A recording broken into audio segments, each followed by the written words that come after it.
Hello, ladies and gentlemen, and welcome back to War Thunder. So, today we're doing something a little bit different. As you can see, I only have one plane available to me, and that is because this is a historical battle, and you have one single plane, so it's kind of like the Will of Tanks battle mode, I should say. So I chose this just because it has a better turn time than the Focke-Wulfs. It does have less firepower, but I can live with that, to be honest. So there are a few differences when it comes to arcade battles and historical battles. One of them being that you don't have the targeting reticle. You don't get any direction on where to aim when you lead your target. Another one is that the maneuverability is a bit different from the arcade battles. It's a bit hard to show you right here, but play it and you feel it immediately. So I won't be able to do fantastic maneuvers, and you can tell the airplane is a bit more. I'm not pushing any of the aileron buttons or anything like that, and it's wavering from side to side, and wouldn't do that in the arcade mode. Not like that anyway. So we have a few bombers, some attackers. Well, I guess it's a bomber. It's a dive bomber. There's one attack here, and I think that makes two. Or is that a fighter? I can't remember. So, it looks like we are flying towards the heavy tank line, in which I can't do a darned thing. So yeah, I should probably mention that the setting for this is supposed to be the south of Berlin, where the Soviet Third Tank Army, maybe. Can actually. No, we can't. Nope. Nothing. But it did say in the loading screen something third. Let's say, yeah, Third Army of the Soviet Union was coming in from the south in order to break their way into Berlin, which should be around there somewhere. So as you can see, we have a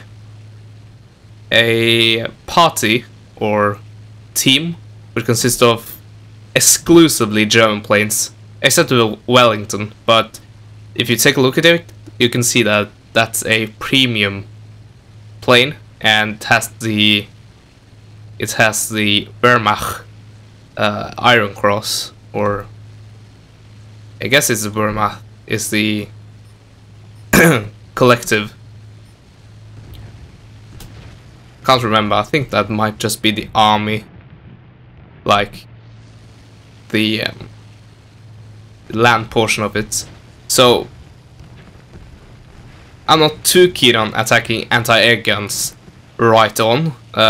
They certainly pose a threat, and seeing that I only have one life, I can't really risk it that easily.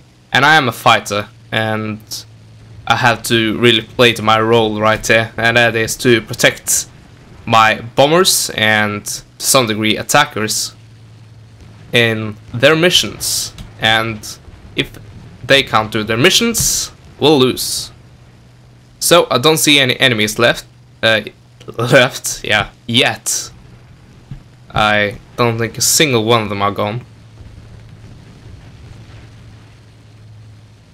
Okay, looking good.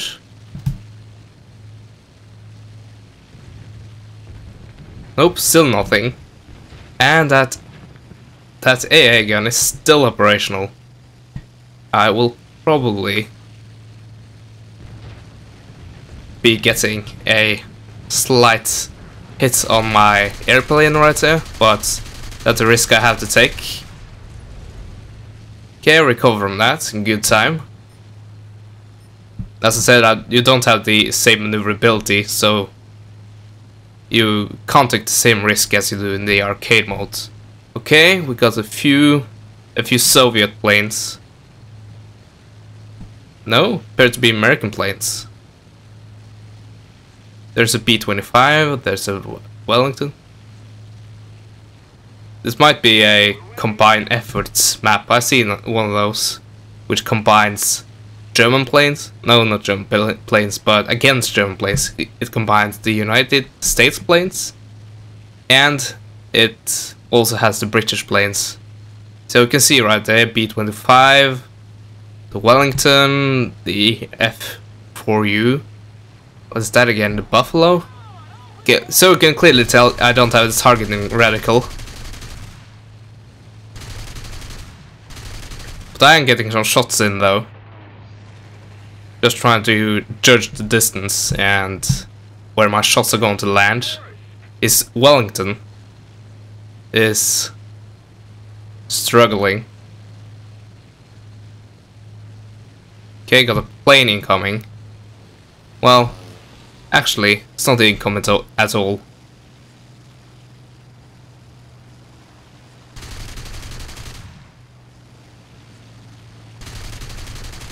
Okay, getting some hits. And I actually killed it, and in the process, I almost got hit by my teammates. Oh well. It's certainly a bigger deal in this game mode than it is in the arcade mode, because if you get shot down by a teammate in arcade mode, more often than not, you can just hop into your next plane and be a bit annoyed at your teammate, but here, well, you're out of the game permanently. Okay, I could have shot there, but I didn't think I had a good firing angle at him. Do you call this angle in the dogfights? Anyway,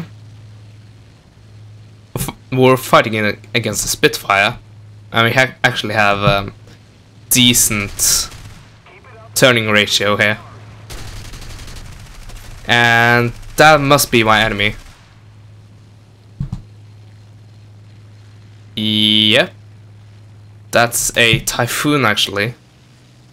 Let's see what we can do here. We don't have too much when it comes to airspeeds, and we have once again have the Typhoon on our tail.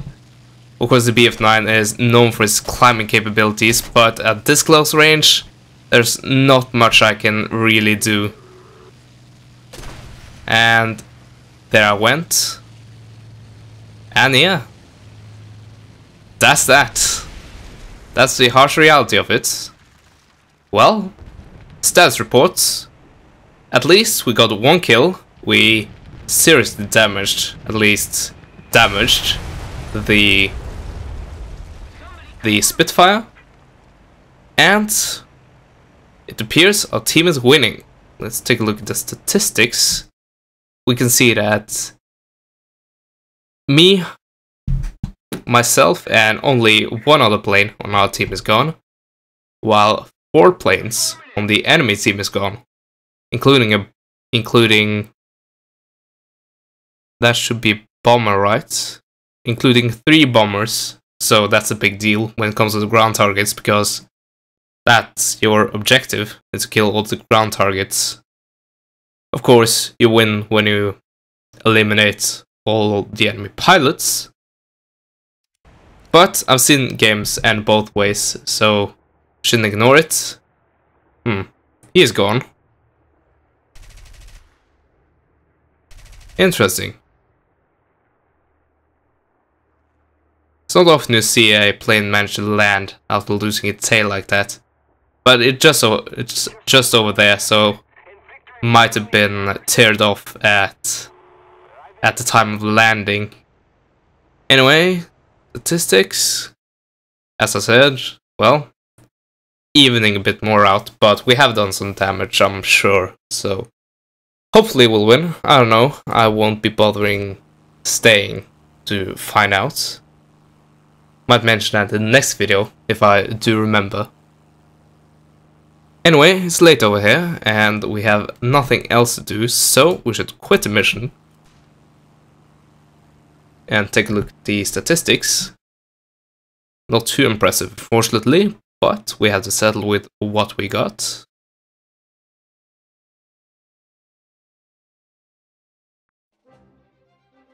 Well, middle of the heat. For time being. It's only temporary.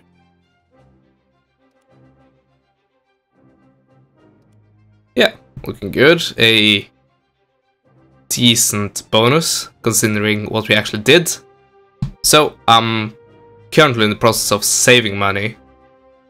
So, that's why I don't have researched the fairly cheap KI61LB. So I'm saving for the BF109 G6, which I have heard is a monster when it comes to air-to-air combat, but I've also heard it's a monster when it comes to your wallet.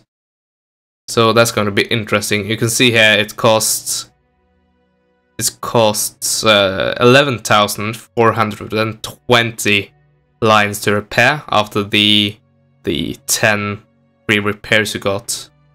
So that's going to be a money sink, I think. I don't know, really. Might be worth more. Might be gaining more than it's spending.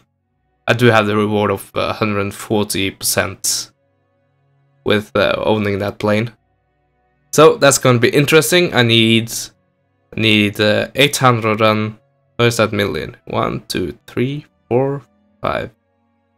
Okay, 820,000